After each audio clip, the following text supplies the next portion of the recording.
Hi everyone, it's Alex here at SOXX Capital Research. Welcome to our weekly webinar for the Growth Investor Pro service. It's currently Thursday the 21st of November, just after 4:15 Eastern for the benefit of the tape. Today, a pretty crazy market in the first half of the day, and then a nice solid bull run for the second half in the light of NVDA earnings. Some software earnings starting to click in quite nicely as well, not least Snowflake after hours yesterday.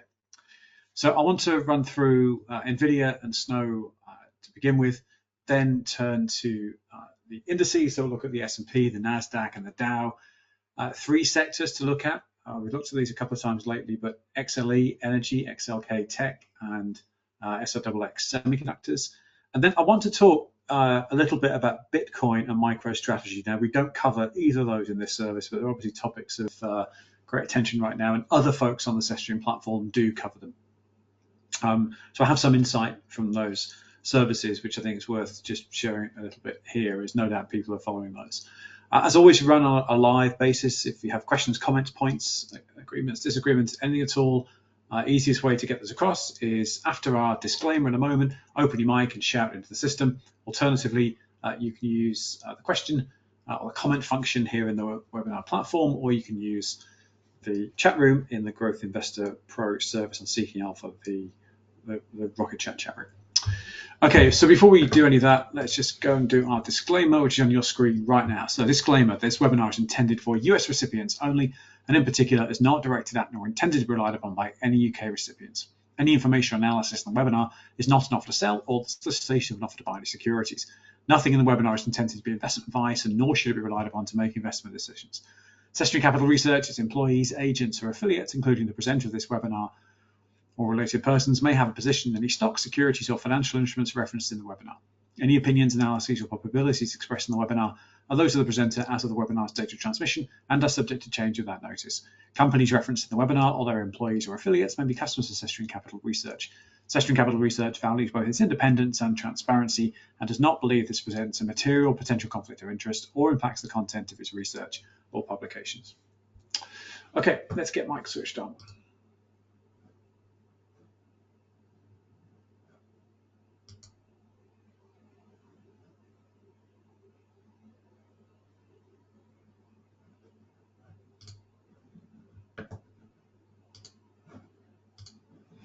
Okay, so mics are on.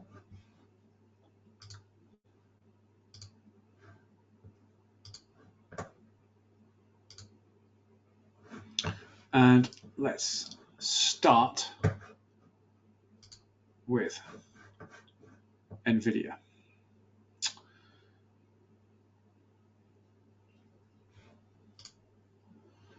So here's NVIDIA short term since the August the 5th lows. So the stock reached a prior high back in June, July this year. June actually, put in an A, B, C correction that bottomed out on the August the 5th lows. And since then we've had a 1 up, a 2 down that troughed pretty nicely at that 78.6 retrace, and then a wave 3 up since then. Now, quite a bit of sideways action for the last 2 weeks in anticipation of earnings. Earnings printed, we'll look at the numbers in a moment. They were good, not blowout stellar, but compared to NVIDIA's previous results, in other words, growth is slowing a bit, as you would expect. Margins are going up, which is pretty remarkable. Balance sheet impeccable, but just not as, oh my God, sort of result that they've had in previous quarters. And so as a result, the stock continues to meander somewhat sideways. Closed at 146 today, which is a bit up, so closed at 145 yesterday. So sort of nothing on the day in the end, a bit up. But as you can see, a big wide range, whilst I would say primarily market makers are looking for, can we spook people to the downside to sell here, or can we spook people to the upside to chase? And in the event, nothing much happened. The other thing that happened today, of course, is that if you owned NVIDIA options for earnings, be they calls or puts, if you bought them, then good chance you ended up with not very much, regardless of which side you took, because there was very little volatility on the day. So realized volatility was a lot less than implied volatility, That's a great thing if you are selling options, but it's a terrible thing if you're buying options. So another reason to be very judicious if you use options. Really make sure you know what you're doing. We do run an options service on our platform. You can find it on our website. It's very different to any other option strategy you'll find out there, which tends to be chasing calls or chasing puts. The service we run, Jay's Options, is all about selling options like a market maker with controlled risk like a market maker. And suddenly, certainly today proves the benefit of that, because anyone selling NVIDIA options for earnings probably do pretty well today. Anyone buying them would have had a miserable day, whether they were long or short. The stock, I think, has some upside in it. I think it can probably run to 165. I don't really see much in the way of a continued bull market at this point. Folks are waiting for NVIDIA earnings. It's come and gone. It was good. It wasn't so good that the market ripped today, but everything's pretty much up. Software's moving up. Speculative assets, Bitcoin moving up. So I think the bull continues. So I'd expect to see NVIDIA move up to maybe 165 and certainly possibly beyond. But in the next few weeks, I would have thought 165 is possible. Perhaps a rollover then, a sell down to the 140s, 130s before another leg higher would be my best guess. Let's take a look at the fundamentals here. I'm just going to zoom in so you can see them a bit better. Okay, so the thing that's remarkable about NVIDIA is, first of all, there's just a lot of revenue, right? So this business, which in truth is something of a niche business, it sells a particular kind of processor in various packaging forms, obviously, but a particular kind of processor to be used for particular applications, and yet it's clicking in nearly $130 billion of revenue. If you look at the guide for next quarter, on a trailing 12-month basis, $129 billion of revenue they're saying they'll hit for the year ending January 25.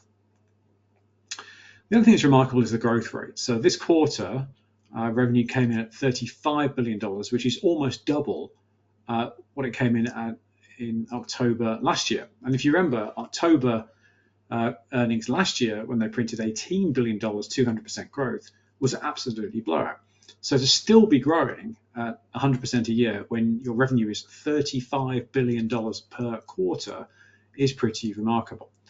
It gets better because then if you look at the margins, the gross margins, which as I'm sure, is you take the revenue number, you deduct the variable costs, which strictly speaking are, if the cost only exists because you had some revenue, it's variable cost. If it's costs that you would have had regardless of revenue, it's fixed cost. So if you deduct the variable costs, you get nearly a 75% margin this quarter, a 76% margins on a trailing 12-month basis, gross margins.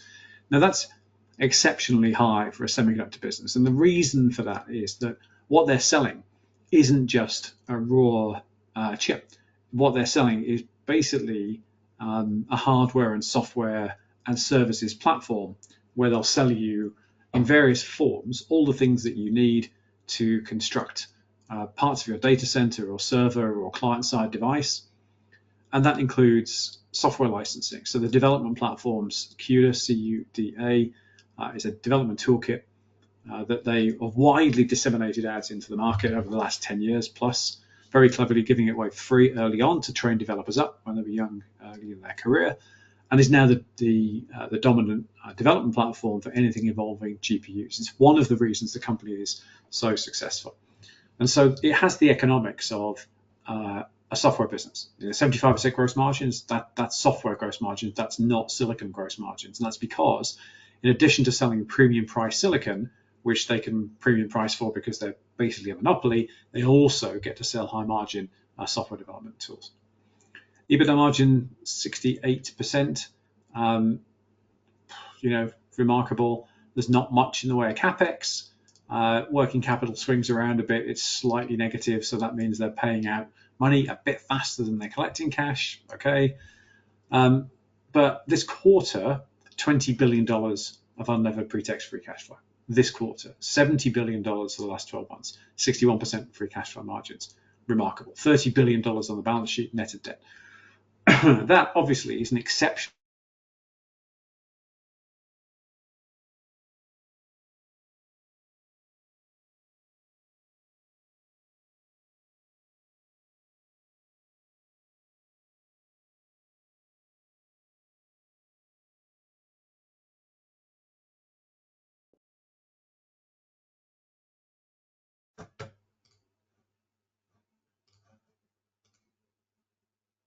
Okay, sorry, folks, back. As I was saying, it's an exceptionally good business. And still more remarkable is valuation, which is not really very expensive.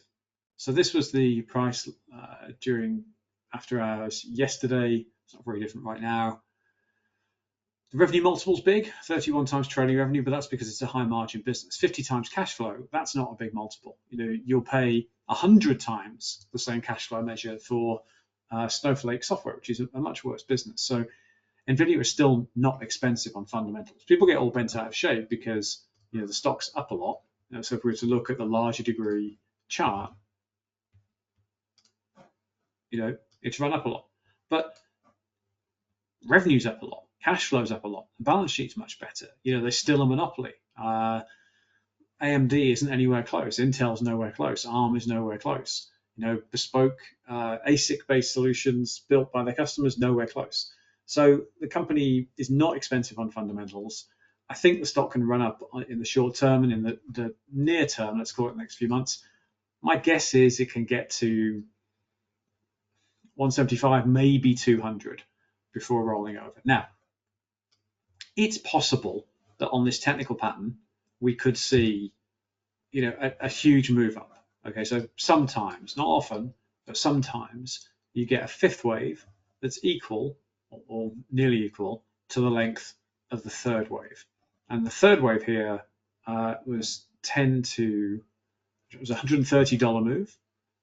So the wave 4 low here was 91. So it's possible that NVIDIA could get to something like 221 before rolling over. I'd be surprised, but it's definitely possible.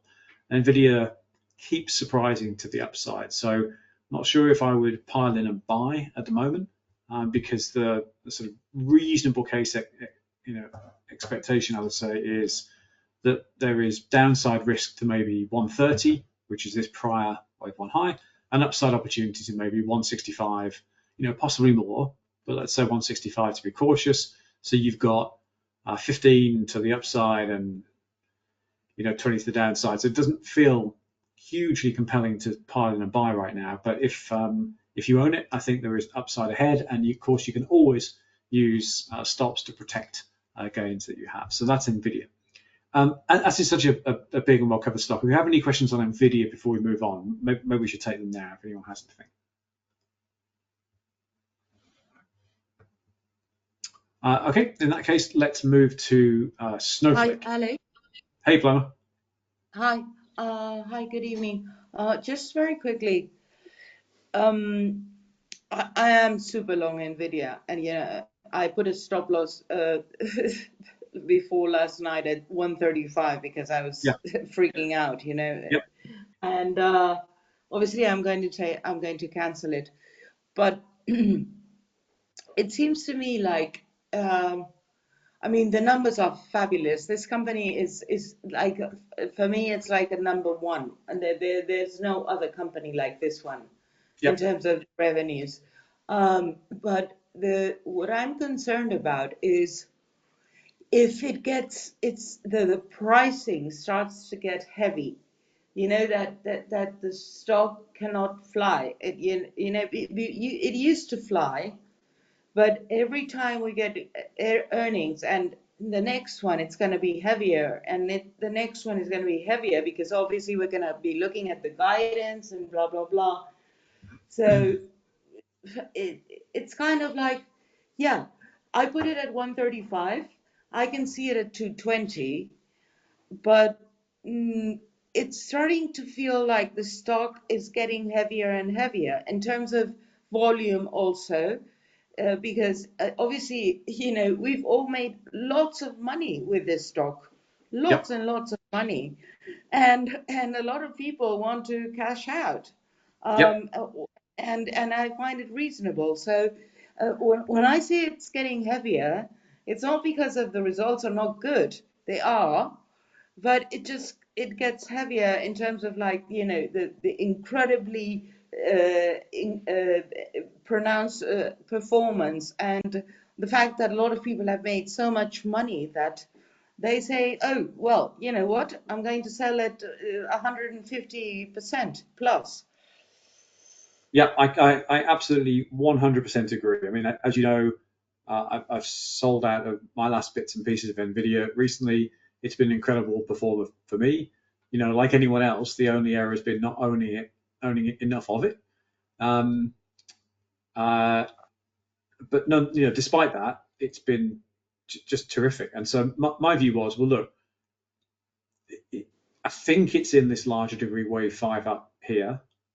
Um, you know, why would it peter out and roll over? I mean, as you say, it's not the fundamentals per se. The fundamentals are great. It's not because competition is going to come along next week or next year. I mean, it will be undermined by competition in the end, everything is, but I don't think it's going to happen quickly. Um, why would it roll over? The reason you say it, which is people are up a ton. I mean, just look at the volumes here, right? Look at the volume of buying down here, and then another shelf of buying here between what 40 and 50, and then not much volume above that. So there is a lot of people that bought it between 40 and 50 that still own it. And you're right, you know, year end's approaching off of an incredible bull market this year and an incredible bull market last year. You know, a different world coming next year, and no one quite knows what that world's going to look like. And so, are we going to see some institutional profit taking? I would think so. Yeah, yeah, and for no other reason than people are up a lot. That's the essence of capital rotation, isn't it? Which is take your profits, you know, let the stock dump because everyone will look at it and go, yikes, big money's fleeing, I'll sell too. You know, reinvest that money somewhere else on a stock that's bumping along at the bottom and, you know, rinse and repeat. And that's how you do it.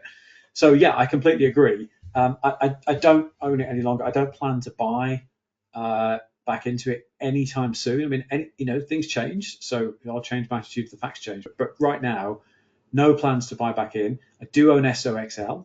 And I figure if it keeps running up, I'll benefit through SOXL, and that's fine for me because I do agree. One should expect to see some profit taking in this thing. Absolutely, 100% agree. Yeah, yeah. And I mean, you know this Elliott wave system. I mean, it's not. This isn't a numerical or a scientific system, as you know.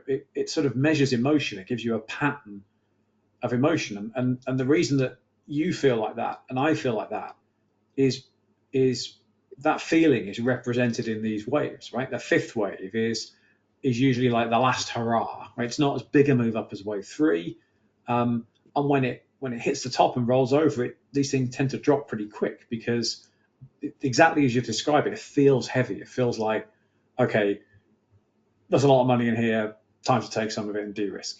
You know, so I couldn't agree more. okay.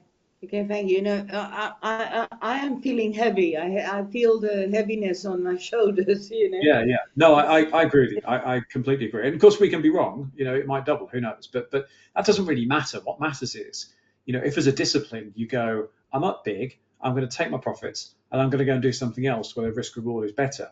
Rinse and repeat. I mean, that's all you need to do. You know, one doesn't need to get hung up on any four-letter ticker, right? You can just go and do it all again somewhere else. And this has been a particularly good one. But there are others. You know, there's always others. So yeah, I agree. Okay, All right. thank you, Alex. Great question. Thank you. Let's do Snowflake. Okay. Snowflake, by comparison, has been a really miserable experience for a lot of people. So this is a software business, enterprise software business. It came onto the market at the end of 2020 in a direct listing. Now, if you're not familiar, a direct listing is different to an IPO. It's different in a number of regards. It's marketed as being better for investors because there's no investment bank underwriter, and so there's less fees for the company, and so you know those bad people, bankers, aren't getting paid, so that must be better. That's garbage. The reason that people do direct listings is because there's no lockup. So Palantir did this, Snowflake did this. It's generally a sort of a very strong bull market phenomenon where insiders, be they inside investors that bought in when it's a private company, or managers, aren't subject to lockup provisions. And so they can sell soon, and they do. And they did with Snowflake, and they did with Palantir. Snowflake came onto the market with really high growth. It was earnings negative, but cash flow positive, if I recall correctly, or cash flow break even, or a bit cash flow negative, but basically you could see it was going to generate a lot of cash, whereas GAAP earnings was heavily negative. That's a function of the upfront payment model, where you then recognize revenue over the course of a longer term period. So cash arrives before earnings arrives. Revenue growth just declined straight out the gate, has done continuously. The stock got hit in the 2022 bear market correction and hasn't really recovered, sort of grumbled along the bottom here. CEO quit recently, was replaced by a sort of a ho-hum sort of looking CEO. Nothing very exciting here. We had this accumulate because the chart said so, but I owned a small piece of it, but not with any great enthusiasm. I personally thought it was going to take off back in 2022. So we had this as an accumulate and then a hold in 22. It moved up into August. August 22 was a big fake out, generally for the market, moved back down again, and has gone sort of sideways with the occasional fake out. Company printed okay numbers today, and the stock went nuts. It was up 33%. Now, and I assume there was a lot of short interest, because certainly for us, the stock had dropped into this danger zone, this sort of stop loss area. And you know, that's not rocket science as to where that's placed. It's placed below the last major volume shelf at below 118. So I can only assume that down here, there's quite a lot of short interest. When you've got heavy short interest in a depressed stock and it prints halfway decent earnings, then the stock's going to start to move up. Shorts are going to have to start to cover, which means they're going to have to buy the stock, which means you get a run on the stock. So this sort of big bar up, a 33% gain on it's not a big company, it's not a small company. That's not organic buying. That's not investors suddenly realizing the need to own this thing. This is a sort of ho-hum middling enterprise software business. That's probably short-term. It's just called a gamma squeeze. Yeah, exactly. Yeah, exactly. It's a gamma squeeze. You might care to explain that, Paloma, because I always trip over myself when I try to explain a gamma squeeze. But basically, it's a point where the traders are so short, okay, because they've been shorting calls, and basically they have good numbers, and suddenly the stock starts rising like crazy. They have no other choice than buy the stock, because they are short. So that is called a gamma squeeze. Because they've been selling calls. Exactly. And that disappears at the moment. I mean, it disappears. The stock will fall again immediately as soon as these traders are finishing with their shorts, and it will go back down to the danger zone.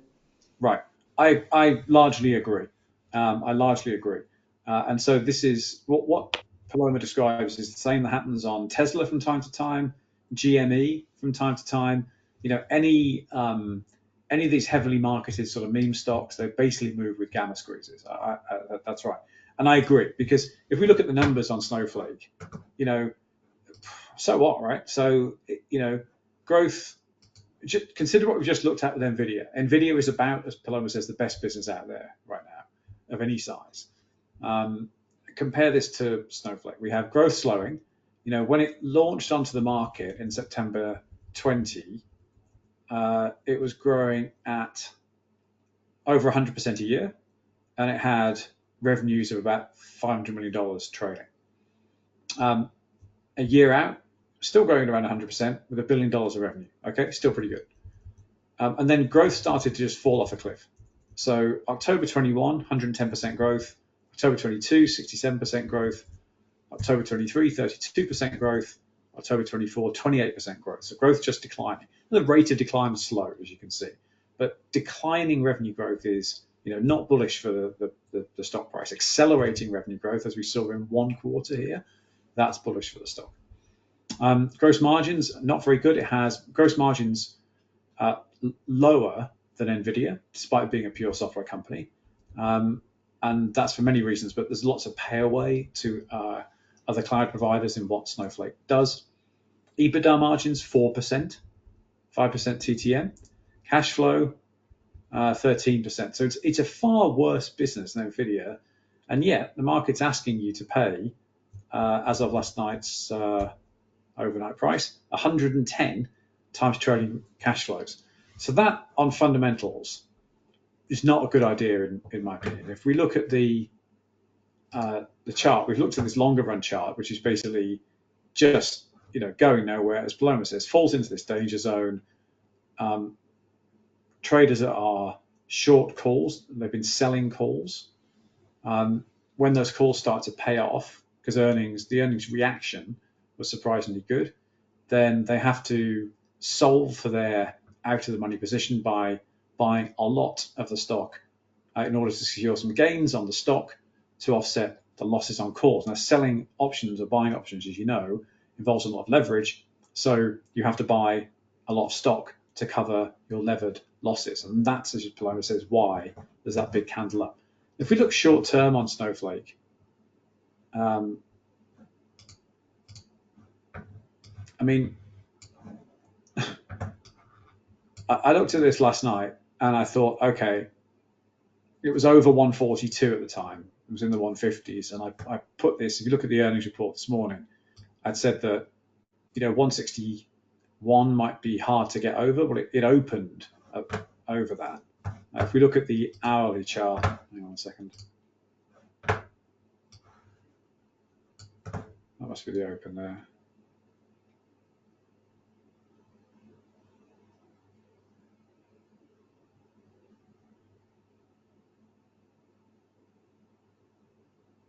Yeah.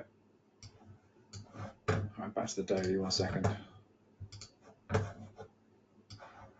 Yeah, I mean, that sort of big pop, that's highly unlikely to be sustainable. So I had some residual snow. I sold it at a fraction of a 1% loss, so just I call it a red zero, and I'm happy to be out. I just don't think it's a great company fundamentally. I don't think that move up is sustainable, and whether it falls back to the lows, I don't know, but I do think that will fall back, and that's one heck of a gap to try and fill at some point. So we have Snowflake at hold, I think, now on the chart, on the ratings which follow from the charts, but my personal conviction is low. I sold my last piece of Snowflake today, and I will not be going back. So that's Snowflake. Anyone have any questions on that one, folks, before we move on? As I know some people own that one. Okay. All right. In that case, let's move on. Let's just take a quick look at the indices. So let's look at the S&P. Let's look short term.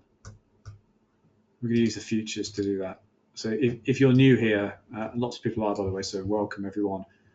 Then for the shorter term chart, we interchange using the E-mini futures and the ETFs. The E-mini futures are pretty good for looking at shorter term index moves because pretty much all the capital in here is institutional, longer trading hours, and they most certainly trade to technical. So it's a good proxy for the ETFs. So this is the August the 5th low in the S&P. We have a 1 up, a 2 down that holds at the 50% retrace. A pretty convincing wave 3 up so far, where it's just sort of climbing the steps up. This is the election move up here, I think. Yeah. And then we retrace. If you measure the drop back after the election move, it's just an absolutely standard retracement. Let's have a look at it.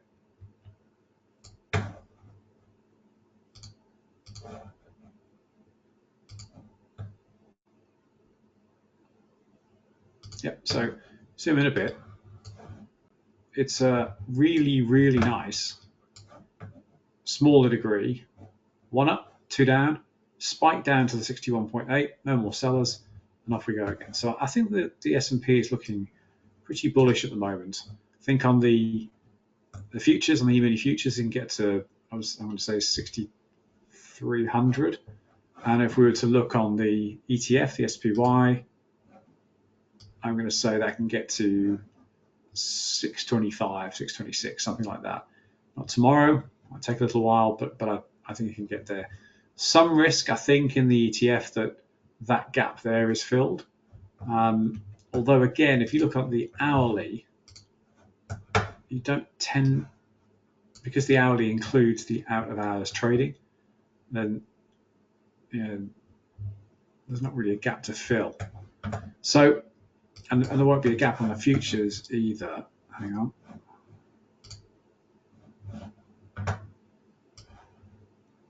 Yep.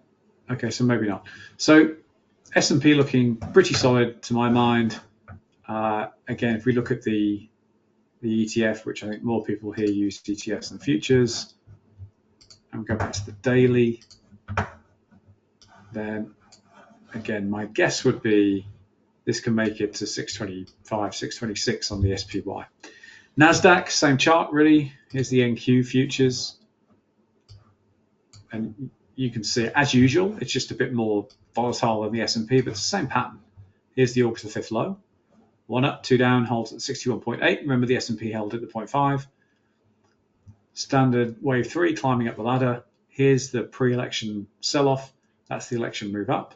Here's the post-election retrace. It holds over the 78.6. Remember, the S&P held over the 61.8.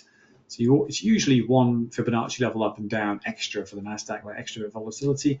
My guess is on the NQ E-mini futures, we can get to nearly 23,000 probably. And if we look at that on the QQQ ETF, roughly corresponds to 550, I'm going to say, on the ETF. So this doesn't look like a particularly controversial wave 3 up right now. So we have the August the 5th low here, a 1 up, a 2 down, holds where it should, just around that 61.8.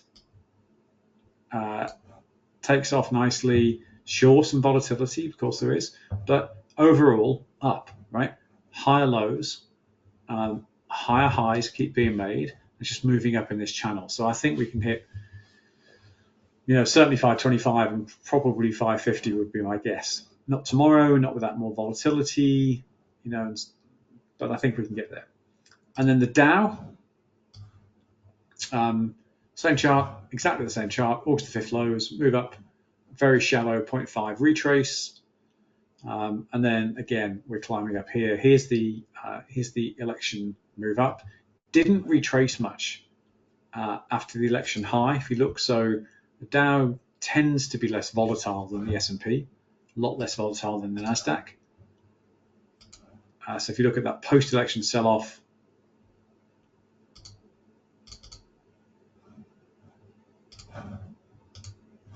so that's slightly worse than a 0.5 retrace. The S&P retraced to about 61.8 and the NASDAQ to about 78.6.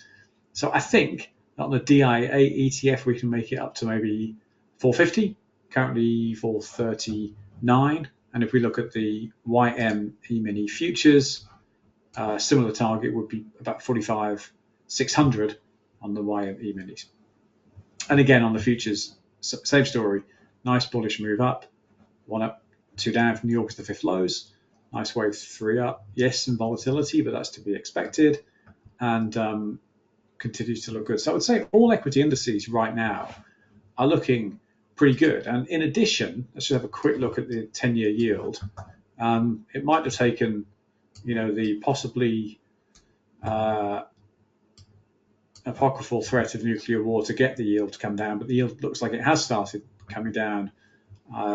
We might start to see more demand for US government bonds, which, if so, that will help TLT, TMF, and probably if yields start to drop, probably that will help equities. That's not a linear relationship. Sometimes the yield can move up and equities can move up, as has been happening recently. Sometimes they're in opposite directions. But right now, if bonds start to get bid, I think it probably means risk assets in general are going to start to get bid in general, probably. So yield looks like it's starting to come down. And lastly, let's look at the VIX. So the VIX volatility index, as you know, you can describe it in many complicated ways. The simplest way I've heard is how Jay Urbane, who runs an option service, discusses it, which is demand for S&P 500 puts. It doesn't cover all puts, so it doesn't cover zero DTEs. It has to be 30 days out and greater, I think.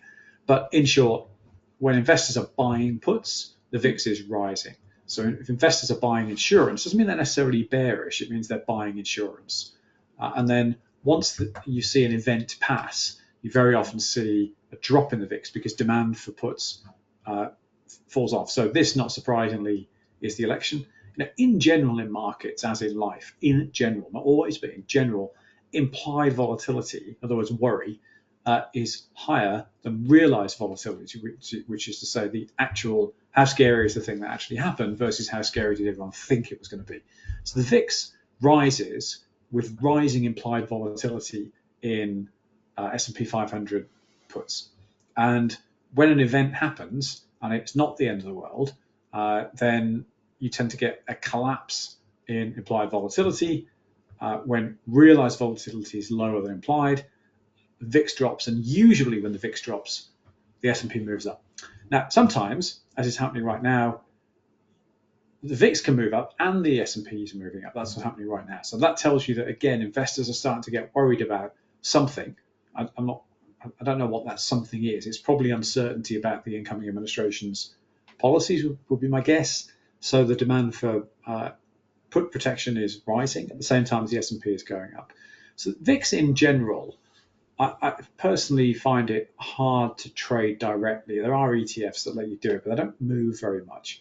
But as a thing to watch, to see, well, if the VIX is up at resistance, you can see that there's a good chance that it's going to come down. If you've got the VIX running up into an event like an election, you can see that there's a good chance it will fall off afterwards. So this is just a useful set of signposts to use. I'm not sure it's got linear relationship with the S&P, but as a sort of a way to read up on how worried are investors and what might you want to do about that, it's a pretty good thing to look at.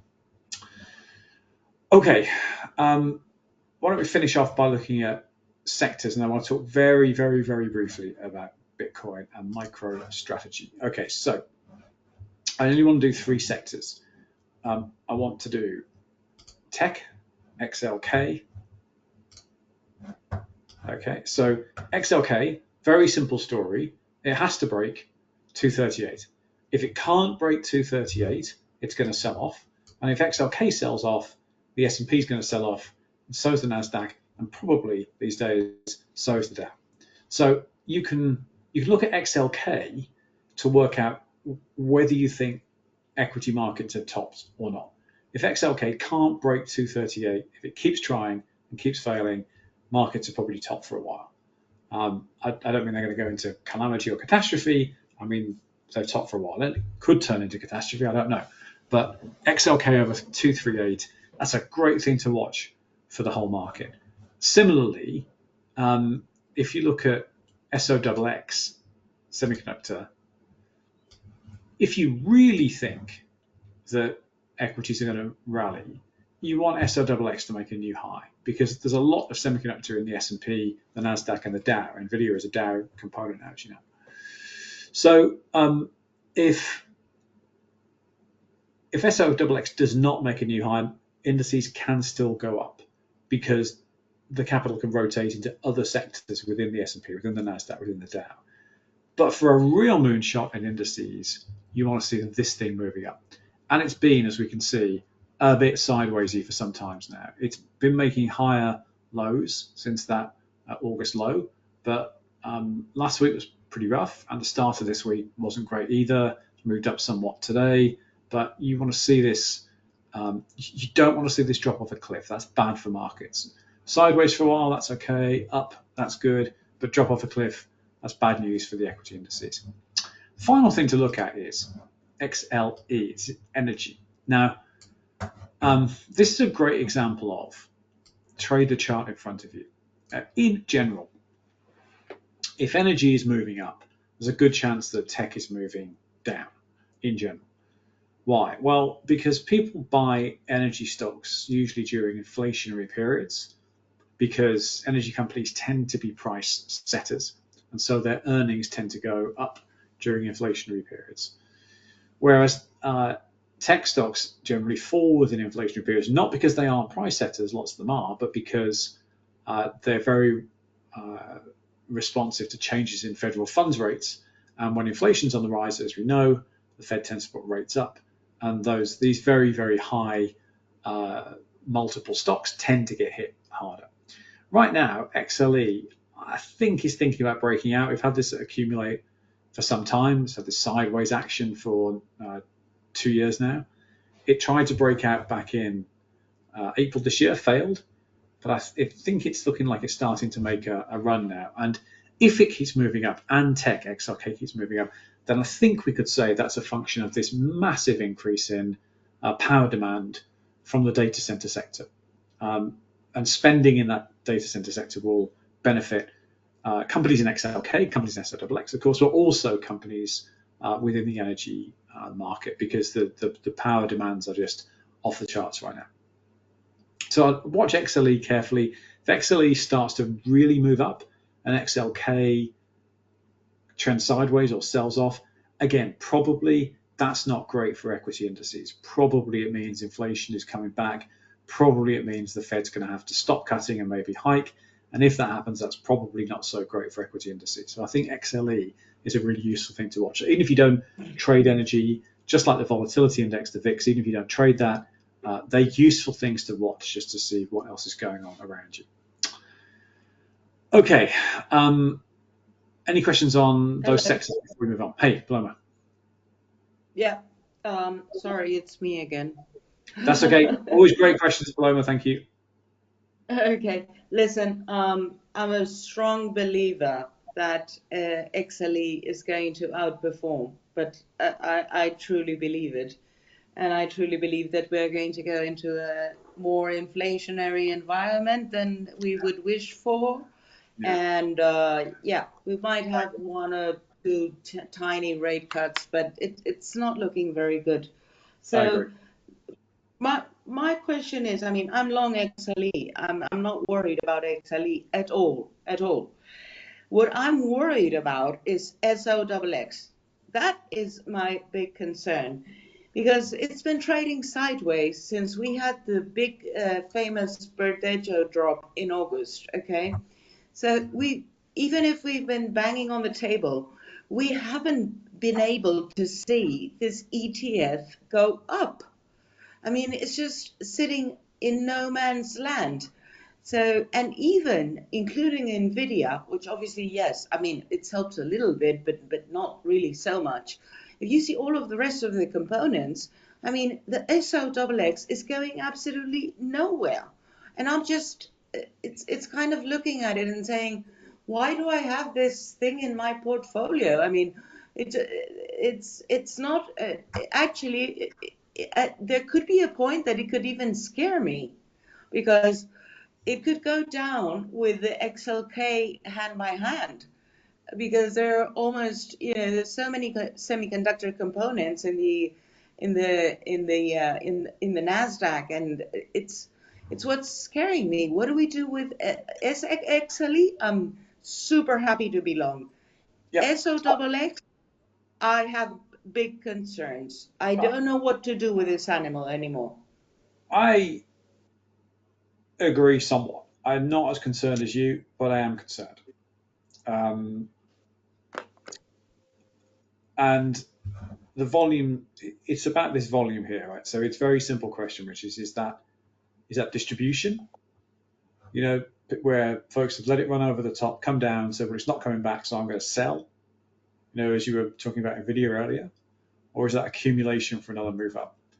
So when I look at the chart, okay, so I'll tell you what I think. So first of all, instinctively, I agree with you. I don't feel as strongly as you do, but I directionally agree with you. I'm concerned.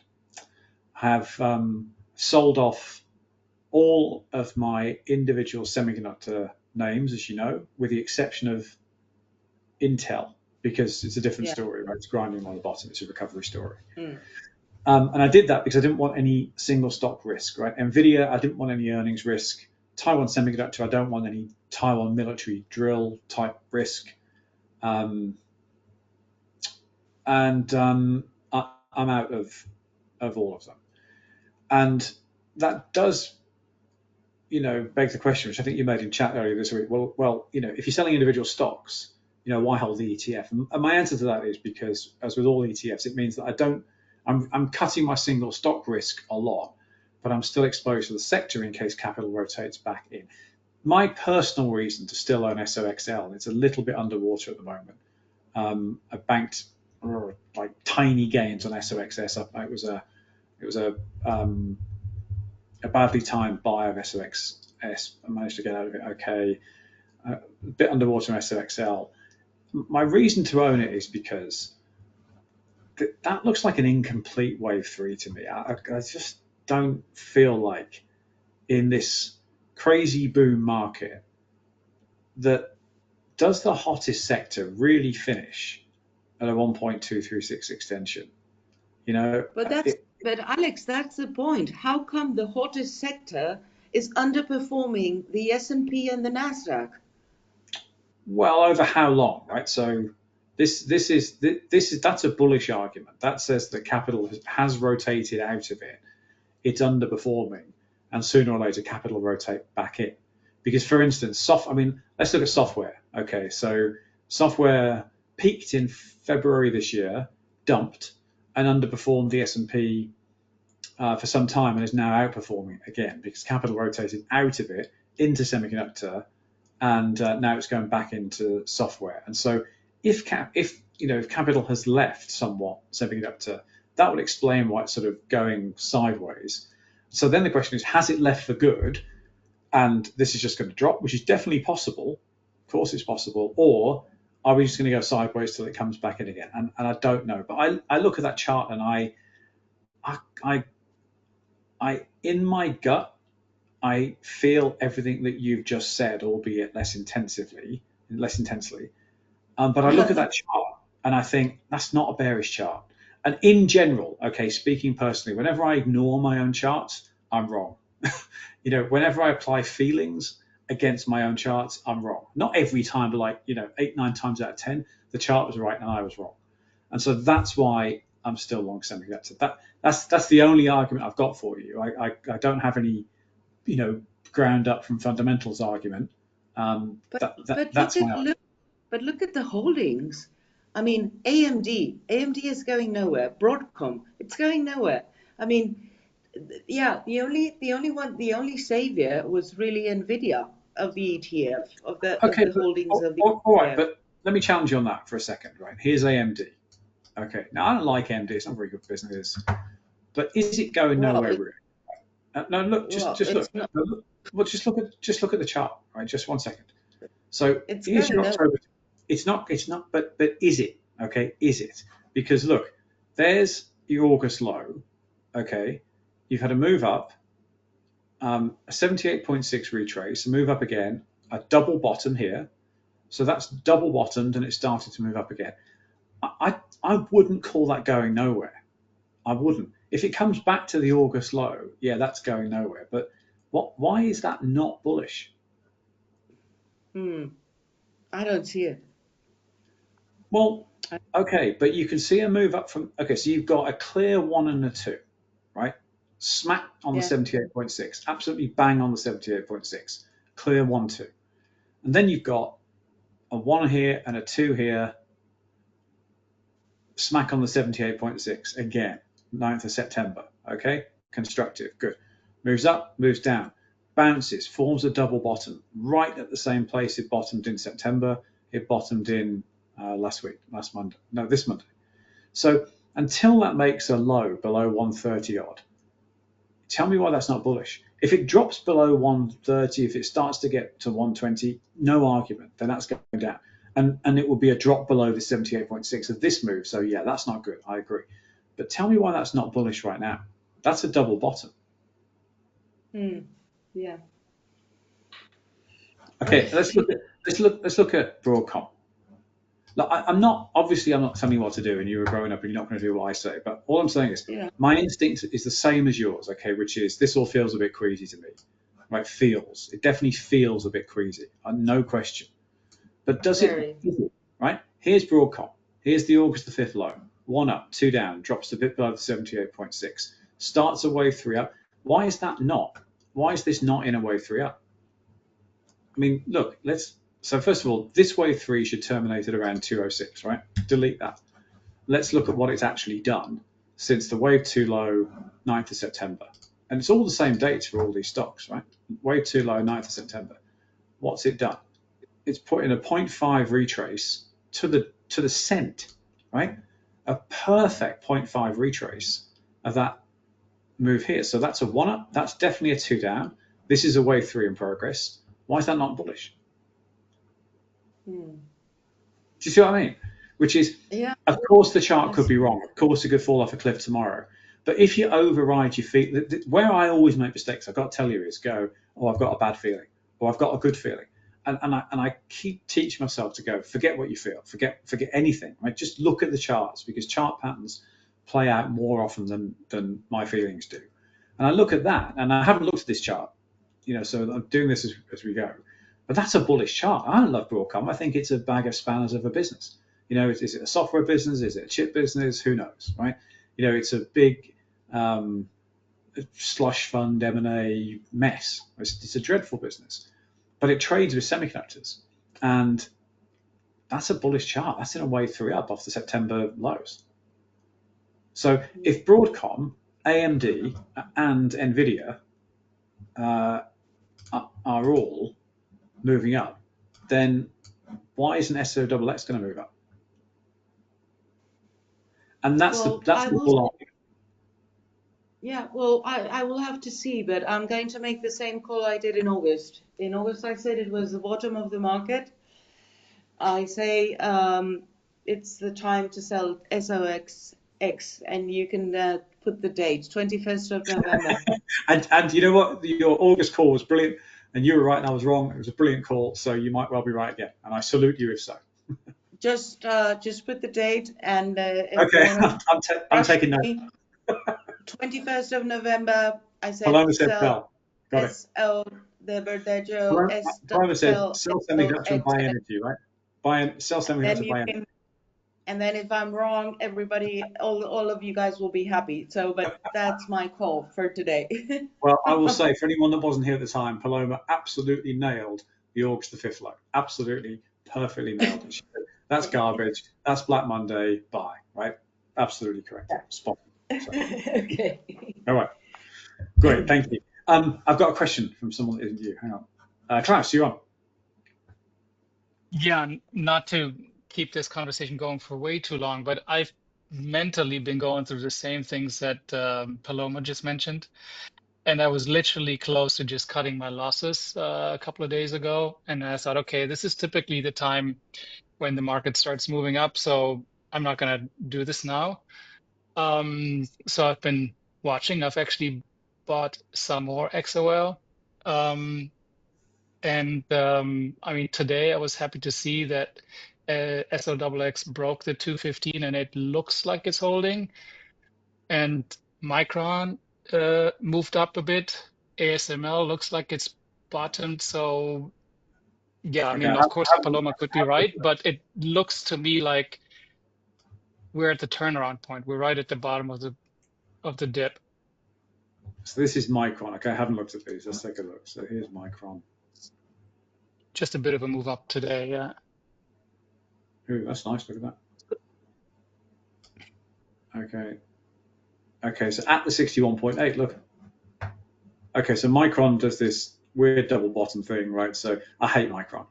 5th of August. So everything else puts in a wave 2 low in September. Micron just wipes out the whole move, right?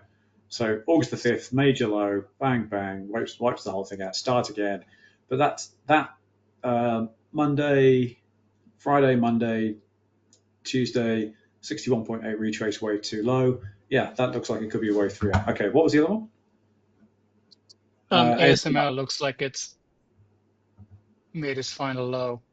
At the 78.6 of a big That could be fake, but I don't know. Yeah, this one scares me with tariffs, but yeah, the chart, I agree. And the tariffs scare me, but who cares? Nobody builds these machines. It's only ASML, so yeah, they gotta have to buy them, even with tariffs. That's true. That is true. Okay, all right. Well, okay. My own view, for what it's worth, is I'm holding SOXL somewhat queasily, I have to say, and I'm sort of following my charts at the moment and not my feeling. My feeling is definitely queasy. The charts look bullish to me, so we'll see who wins. You, as I say, my recurring error is listening to my feelings and ignoring the charts. So, all right, we'll see. Okay, let's just spend a couple of minutes talking about Bitcoin and MicroStrategy. Now, we don't cover Bitcoin or MicroStrategy here, but a couple of other people in our platform do. So Yimin, who runs a service on our website called YX Insights, covers Bitcoin. The reason I mention this is because I've made really nice gains as a result of his work.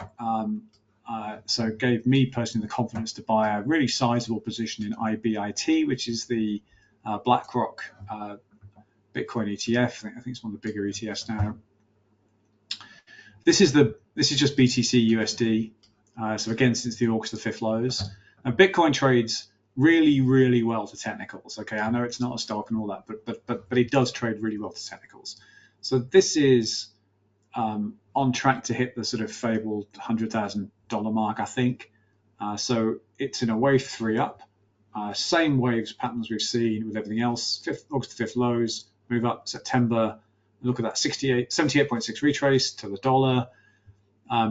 Move wave 3 up. Currently just passed today the 2.618. Now, okay, so the 300% extension wave 3 is about $100,000, so I suspect it'll hit that. And then I would have thought we would get probably a shallowish wave 4 and then a final wave 5 high. And the reason I'm personally happy to own this, again, I own it via IBIT because I don't like owning native Bitcoins. I'd lose the wallet. I know I would. Is the driver here is this strategic Bitcoin reserve, right? So whether it happens or not doesn't matter. You have a narrative that says the US government is going to be buying Bitcoin to put in a locker in Fort Knox. And there's talk that states will be doing the same thing. Texas talked about it today. Other countries started to talk about it. So you have at least a narrative about wide-scale buying that's driving this exuberance. And there's a certain momentum to it as well. Bitcoin looks to me like it's ready to take a breather. So if you follow Bitcoin, it's volatile. So I'm telling anyone what to do. We don't cover it. Have a look at the service on our site if you're interested at SessionCapitalResearch.com. But just have your antenna up on Bitcoin if you've been doing well with it and you own it. I don't mean permanently. I think it's going to go up from here, but that's a big wave 3 up, and it's probably due a wave 4, probably. So just be aware. MicroStrategy, MSTR. I don't have a chart of this, but so we can get this up. MicroStrategy is a very curious thing. When there were no Bitcoin ETFs, it made absolute sense to own MicroStrategy if you didn't like to own actual coins and you didn't like to use any of the online exchanges for obvious reasons. Then owning MicroStrategy, which is ostensibly a software company, made great sense because you could buy a US listed equity whose main line of business was buying Bitcoin. It's now quite a curious beast, MicroStrategy, which is what it does is raise money, uses that money to buy Bitcoin, thus dragging the price of Bitcoin up, thus dragging the price of MicroStrategy stock up. When it then raises more money, rinse and repeat. And I haven't checked this, but the last stat I saw was that as of, I think yesterday, the stock was valued at 3 times the company's net asset value. And the vast majority of the net asset value of the business is Bitcoin. And so you have basically an equity wrapper that pretty much only owns Bitcoin. It does have some software revenue, but it's not meaningful.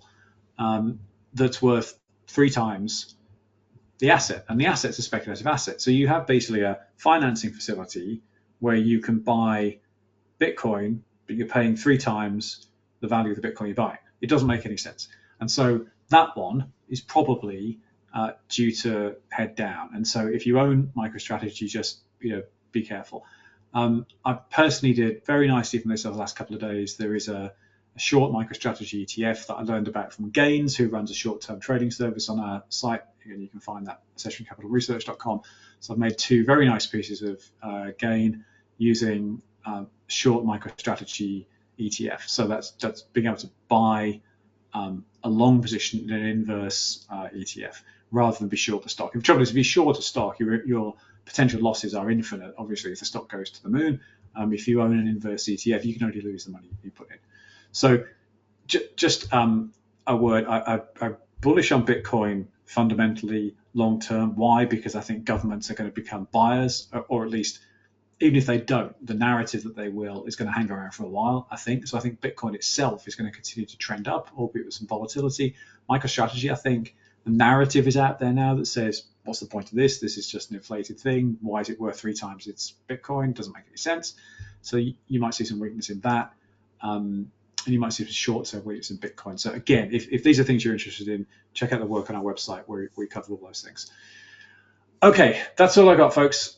So we're up against time. Thanks ever so much for joining today. We'll post the recording in a couple of hours when it's on YouTube and HD. Any questions that we didn't get to today, please post them in chat or in comments to the YouTube video, or you can use a contact field on our website. Thanks, everyone. Talk to you all soon.